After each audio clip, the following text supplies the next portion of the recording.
On Capitol Hill, lawmakers reacted swiftly to the killing of the hostages by Hamas. They want the killers found and an end to the war, but some Israeli experts say the U.S. does not understand the motivations of Iran and Hamas.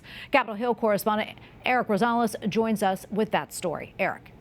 Well, good evening, Tracy. Yes, the latest killings of the 6 hostages in Gaza is unifying lawmakers against Iran, which we know is sponsoring Hamas and other terrorist groups. Bottom line, experts say Iran is responsible, and U.S. lawmakers say that Tehran must pay the price.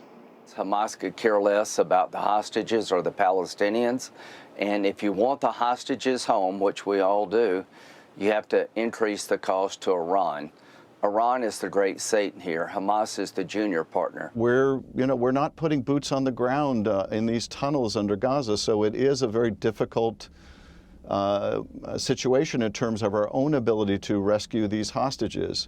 But I really sincerely believe the administration is doing everything possible. House Speaker Mike Johnson also released a statement saying in part, quote, "The brutal murder of innocent hostages by Hamas shows the entire world the depravity of this terrorist regime and reminds us that Israel must not merely be allowed to defend itself, but supported in its effort to completely eradicate the threat of future attacks by Hamas." A former Israeli lieutenant colonel who spent 25 years as an intelligence officer says President Biden needs to stop following former President Obama's foreign relation beliefs.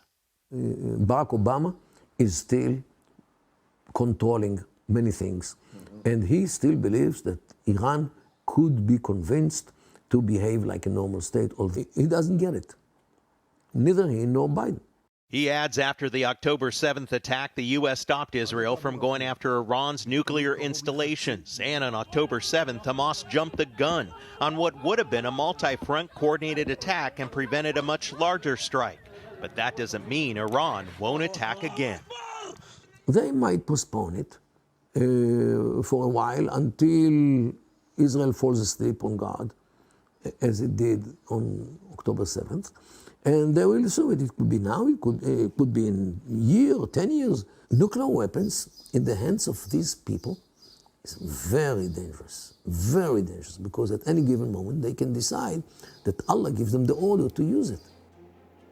As Israel continues to plunge into protests, Pope Francis continues to call for the immediate ceasefire in the region. In his September 1st Angelus prayer, the Holy Father once again turned his thoughts to the conflict in the area and for negotiations to continue and for the release of hostages and the relief that is for the people of Gaza.